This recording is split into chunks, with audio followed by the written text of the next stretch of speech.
Halo sahabat foodies, ketemu lagi bareng saya Hendra Novianto, educator at Foodies Academy. Ada pertanyaan nih yang masuk dari sahabat foodies. Mas, susahnya cari lokasi yang strategis dengan modal terbatas. Bagaimana solusinya? Oke, mungkin saya perlu garis bawahi dulu.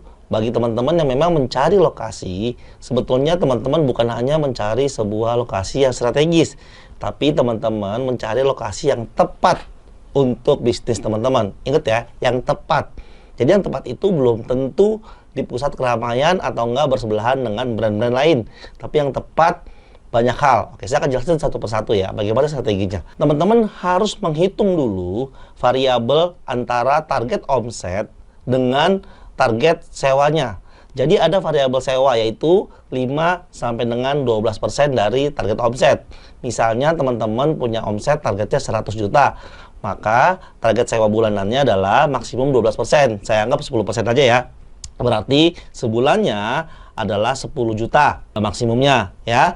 Nah, tapi jika ternyata di lokasi tersebut potensi salesnya bisa 2 kali lipat karena sangat strategis, maka sewanya bisa jadi 2 kali lipatnya tuh, jadi 20 juta.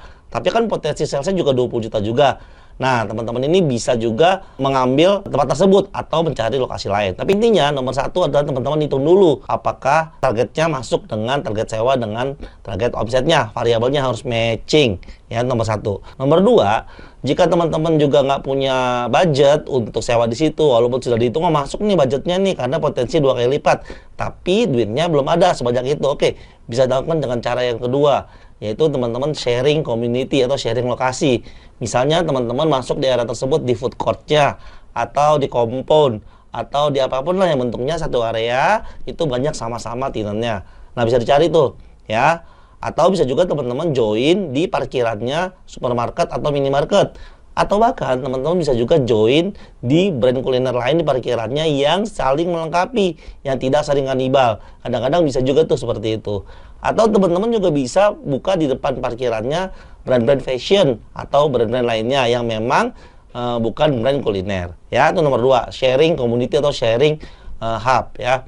Yang ketiga, biasanya teman-teman masuk ke area yang memang kompetitornya adalah setipe dengan teman-teman ya. Kadang-kadang di lokasi strategis itu kompetitornya belum tentu setipe dengan kita. Bisa jadi kompetitornya mungkin lebih tinggi daripada kita. Dibandingin kita bertemu kompetitor yang berbeda atau lebih tinggi, sebaiknya cari lokasi yang lebih mendekati kompetitor sejenisnya. Ya, gitu nomor tiganya nih. Nomor empatnya, teman-teman harus melihat kadang-kadang lokasi yang strategis belum tentu tepat buat bisnis teman-teman. Bisa jadi marketnya beda, bisa jadi size-nya beda, bisa jadi spending power-nya beda. So, sebaiknya teman-teman dilihat ulang apakah di lokasi strategis tersebut benar-benar sesuai dengan bisnis teman-teman. Yang harus lihat apa? Ada beberapa hal. Yang pertama adalah target marketnya siapa. Ya, sama nggak di lokasi strategis itu dengan market teman-teman. Yang kedua, spending power-nya sama nggak. Jangan-jangan di area strategis tadi orang kalau makan harganya 50 ribuan, sementara teman-teman cuma 20 ribuan, berarti kemurahan tuh. Bisa jadi bukan market. So, jadi mendingan cari area pinggiran sedikit yang tepat untuk teman-teman. Ingat ya, bukan yang strategis tapi yang tepat ya. Yang ketiga, lihat produk yang dijual. Jangan-jangan di situ orang-orang menyukai produk-produk yang turunannya coffee shop misalnya. Sementara teman-teman jualnya ayam geprek, sehingga situ tidak ada yang jual ayam geprek, sehingga teman-teman bisa jadi nggak diminatin. Atau mungkin bisa jadi peluang karena sendirian jualannya. Tergantung lihat dari sisi mananya. Ya, itu 3 hal. Oke, tadi balik lagi ke poin nomor 4 yang untuk lokasi. Yang nomor 5, teman-teman itu juga harus menentukan apakah kompetitor di situ juga kemahalan nyewa itu. Jadi teman-teman survei tuh sepanjang jalan itu sewanya sama nggak dengan lokasi yang teman-teman pengen sewa. Jika memang teman-teman sewanya itu sama dan mereka juga penjualannya bagus, survei juga tanya ke kasirnya, omset Anda berapa? Biasanya kasir jawabnya jujur tuh, omsetnya sekian. Nah, teman-teman bisa ukur, oh ternyata dia memang bagus ya di sini. Terus mas, saya masih nggak punya budget nih, gimana?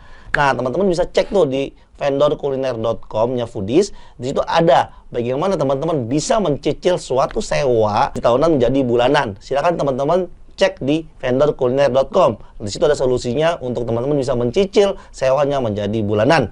Atau yang terakhir, jika teman-teman masih juga kesulitan mendapatkan dana, mungkin teman-teman bisa melipir mencari second city-nya atau second road-nya, sehingga teman-teman masih masuk ke area yang pintu masuk. Jadi sebelum masuk ke area strategis, biasanya kan lewat jalanan tertentu tuh.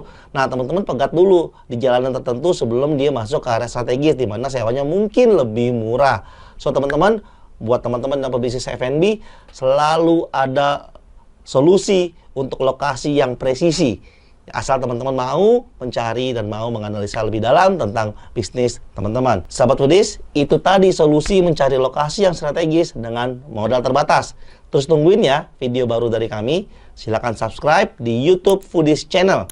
Dan jangan lupa klik like, komen, dan share video ini sebanyak-banyaknya agar semakin banyak juga orang yang mendapatkan manfaat dari video ini. Jangan lupa subscribe di Foodies YouTube channel di tombol subscribe agar kita bisa mendapatkan update berbagai video terbaru dari Foodies dan juga share ke berbagai grup video-video pembelajaran dari Foodies. Ikuti kelas-kelas Foodies terbaru dan sekolah bisnis kuliner, kunjungi www.foodies.id.